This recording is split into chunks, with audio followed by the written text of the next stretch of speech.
Welcome back to the Self-Care Revolution podcast. All right, we're here for another weekly reset. If you don't know the Self-Care Revolution podcast, we upload every Sunday, and this is your weekly reset, okay?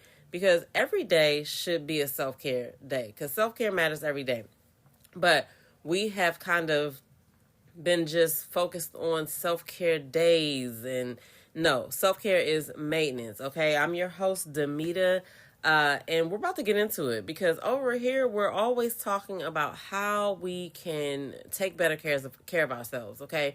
And I'm not anybody's coach. I'm just a regular human being making an intentional try each day to take care of myself better, okay? Because how well you take care of yourself shows up in everything else, all right? Now, this week we're going to be talking about the fact that most of us are not doing it. We're not doing it. We're just talking about it, all right?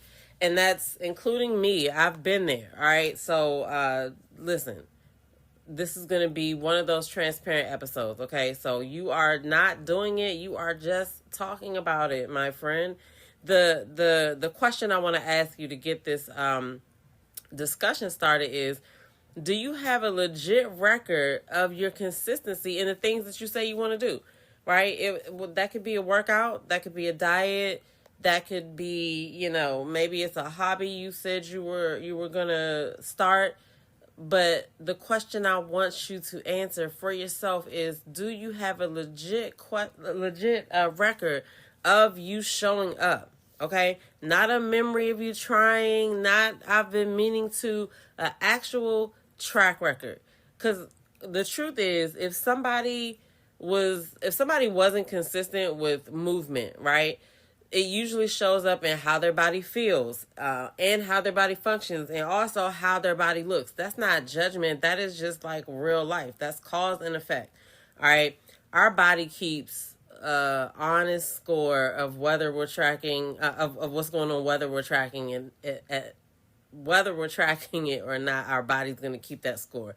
Okay. So this is exactly why I built the workbook, the 30-day self-care check-in workbook. If you were on our Facebook page in July, we just finished our 30-day self-care check-in using the Self-Care Revolution workbook.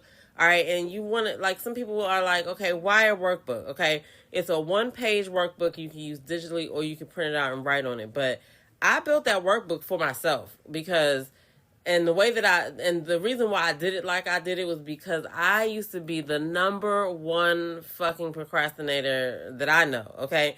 But tracking isn't just about being organized. You know what I'm saying? It really becomes the proof that you're doing what you say you're going to do. And sometimes you might surprise yourself because so many things go through our minds on a daily basis. All right. If you are not writing certain things down, there's no way you're remembering it exactly as it is. So the tracking becomes proof of what you said you were going to do. It becomes evidence, if you will, okay, that you can look back at instead of trying to figure out, oh, I've been trying. You know what I'm saying? The real question is not, do you want to change, though? The real question is not, are you motivated? The question is, what is the longest consecutive days that you've actually done what you said you were going to do for whatever goal that you're carrying right now, whatever goal that is. I want you to be real with yourself and sit with that number, whatever it is. That number is telling you something that's truth. It's telling you how well you show up for yourself, okay? Like, are you paying attention to how you are showing up, or are you just writing it down on your to-do list every day? Because that's something that we do as well, okay? So, but that takes me into planning versus doing, because I love writing. I probably got about 100 pens right now. I can't even tell you how many books I got. I probably got 100 books too. But I love writing. I love pens. I practice my handwriting. I write to-do lists. I write in my journal. Okay. I write every day. All right. But the thing is, planning can trick you into feeling like you're already in motion, like you're already doing the thing that you said that you were going to do, when in reality, you have not moved off the sideline. Okay. At some point, you got to close the notebook and do it. So we cannot get enthralled in the planning of what we're going to do. Now, I'll use an example. Working out. You keep saying that you're going to start this workout regimen, right? You haven't started the workout regimen yet because you're waiting for some equipment, or you're waiting for a workout outfit, or whatever it is that you're waiting for that you don't really need. All right. At some point you have to stop, get out of the planning process and just start, because some things you're not even going to encounter until you start. Okay. So, I just need us to be focused on that, because there was a lot of time where I was talking about working out, but when I actually started checking my planner to see the days that I actually went to work out, started to, pay attention to that stuff, it was like, well, a lot of those days you negotiated not doing it. You know what I'm saying? So we got to be real with ourselves. That is the first step to sticking to a new habit and creating a new good habit. Okay. And then that leads me to like people who start and stop. Like, I just want y'all to understand that everything that we do is done to whatever your level of understanding is. Okay. Some people will be like, they may have gained a lot of weight and they're like, I need to work out and I'm going to join this gym and I'm going to join this class and we're going to do a 55-minute workout 4 times a week. That is unsustainable for a person who hasn't worked out in 10 to 15 years, okay? If you haven't worked out in 10 to 15 years, you're going to need to work your way up to that, right? So it's all about your level of understanding. You have to understand that just because you see people working out with that schedule, you are not those people, okay? And what's going to happen is you're going to jump in there and it's going to overwhelm you. You might get injured. You're gonna quit because you overshot. Okay, if you haven't worked out in a long time, what you need to work on is being consistent with your daily basics. And movement is a part of your daily basics, but maybe your movement needs to start out as something you can sustain until you can build on top of it. Yes, like a 5-minute walk, right? If you feel like the 5-minute walk was good, do it for a week in a row. Once you do that for a week in a row, then add to that, because that is something that you can sustain and build on versus this 50-minute 4-time-a-week class. It's like going from 0 to 100, and that's just going to make you, like I said, stop the whole thing. For instance, right, when I say that everything is based on people's level of understanding, I could tell 2 different people to take a shower, all right? They heard the word, but they're going to take 2 different showers, okay? It's going to be based on what their level of understanding is, okay? That's basically where it is. And most people, when we're dealing with exercise, they don't assess where they're actually starting from, like what their level of understanding of working out and eating right is. You're looking at a person who is on this video or whatever, and they're already in shape, and they're telling you, you need to have discipline and you need to do this. They already have abs. They're not talking to you, okay? Because you haven't been working out. So you need to dial it down and pick something that you can sustain so that you can get to that point, okay? That was me, y'all. That was me. That's how I can speak from this. My personal example, if you are following my YouTube channel, Selfcare Revolution, you heard me talk about this, okay? Because a few years ago, I wanted to jump back into working out, right? And I've been off for a few years because I broken my ankle and a couple of things that happened, right? But I was like, okay, I'm about to jump back in. I found a all women's gym. The gym was nice. The people were nice. I'm like, bet I'm gonna start August 1st. This was a few years back or whatever. But I was like, I'm gonna start. I'm gonna go on Saturday morning. I got up that morning. I got my workout clothes together. I think I ate a half a banana, and then I go to this class, right? Now, I should have eaten more than half a banana, number 1. Number 2, I hadn't been working out in a while. So my muscles were also kind of like, what are we doing?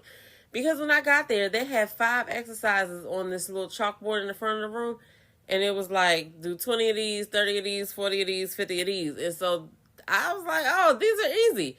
Start doing them things, and immediately, like, I think I lasted about 12 minutes into the class before I had to go outside and throw up that banana, okay, and just call it a day, okay, and come back the next time. One of the old ladies beside me came outside to help me, my point was, I realized that day that I needed to relook at this thing. And that's where I came up with the Daily Five, okay? Because I said, you know what? Let's start with the basics.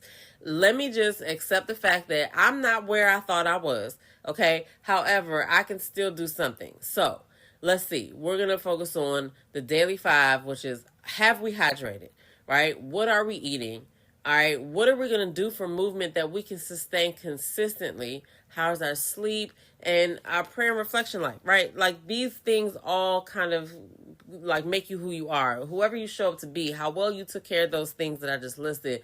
That is what your results rely on, okay? And so I had to realize that just because people are in there doing it, some of those ladies was like 20 years older than me, but they were doing it consistently, okay? And so because I want to be there one day, I was like, you know what, let me start small, crawl before I walk, and work it up. And the Daily Five was what helped me, which is why I came up with the 30-day self-care check-in based on the Daily Five, because it doesn't matter who you are. It doesn't matter what you're doing. If you focus on those things, okay, you will be able to do anything that you set out to do, all right? Because the first thing is you are going to be building consistency with keeping your word, doing what you say you're going to do. If it's a 5-minute walk, you're showing up on those days you said you were going to do that 5-minute walk until you can add on to that, right? I'll tell you again, bring some of my personal business into this. When I first started out, I wasn't doing those heavy workouts, right? I still don't do heavy workouts, but what I wasn't doing initially was being as consistent as I am now. Right now, every day is something, right? I have my rest days, I have my strength days, I have my cardio days, and now it's so ingrained in me that I don't even have to, plan it out. I'm just like, okay, I get up in the morning, do my routine, and I'm like, okay, today's a cardio day. We're going to do cardio. Oh, today's a strength day. And I just do it because the results are going to show up. What I wanted to do was create a habit of consistently doing what I said I was going to do. Okay, so that is where I'm at now, and I've transitioned from doing some of my workouts at home, and sometimes I go to the gym now. First, I used to do everything at home. Now I go to the gym. So it's just about crawling before you walk, but the Daily Five is the starting point, right? It's not the end all be all or the biggest goal, but if you are a person who has been saying, I need to do this and I need to start that and it's time for me to do this, then this episode is for you. Do not beat yourself up because you're not doing a 4 times a week, 50-minute class. Like if that's your goal, then work up to that goal, but make a point to do something versus sitting on the sidelines watching everybody else, achieve their goals or whatever. You can do it as well. And that's also part of the problem that a lot of us don't want to admit. When you are being real with yourself, you will also come to the realization sometimes that, you know what I'm saying, you didn't believe that you were going to be able to do it. All right. And the fact is you can. And when you start out small and focus on the Daily Five, because the Daily Five spills out into everything else. All right. So when you start small and work on the Daily Five, those Daily Five help you build your habits, because you're already eating, you're already drinking, you're already resting, you're already moving your body, right? Because you have to move to walk around to get you where you're going. Maybe you're not working out right now, but you already doing these things. It is just you taking an intentional look of what needs to be done, right? For yourself, instead of putting yourself on a back burner. You know what I'm saying? That's the whole thing I want y'all to focus on. All right, that was the whole goal for this. And as we're talking about the days that are left, right? Like it's 2026 right now. We are in August. It's August 15th. All right, we have about 138 days, maybe 36 days, 38 days, 37 days. We have 137 days left in 2026 as of August 16th. Okay. The year's going to end in 137 days. What can you do with 137 days? What kind of habits? How can you look at your habits that you have now and see what you can work on? I feel like you need to just focus on the Daily Five. Hydration. What are you drinking? Are you drinking? Right? Are you drinking things that hydrate you? Okay. Nourishment. Are you eating whole foods? Are you eating packaged foods? Are you eating a bunch of takeout? Like, just look at it. And honestly, it's not even about stopping what you're doing. It's just about making yourself aware of what you're doing. What are you doing? Okay. So that's it. That's what I want you to focus on. All right. And meet me back here next week for another weekly reset. I hope you got something out of this, because this is something that I have definitely been through and still go through. Okay, because sometimes I'm like, oh man, I'm not where I want to be yet. But then I'm like, you know what? How many days have you been consistent with what you said you were going to do? Because the bottom line is, sometimes we mistakenly think that we're being consistent and we're really not. All right, so that's all I got for y'all today. I will see y'all in the next episode. Don't forget to follow me on YouTube at Selfcare Revolution. If you are not following the podcast on Facebook, we are on Facebook as well. You can also grab a free self-care tracker at selfcaremattersdaily.com. And you can get the 30-day self-care check-in workbook in the show notes, okay? Or you can go to the Facebook page and purchase that as well. I'm your girl, Damita. I'll see y'all in the next episode. Peace.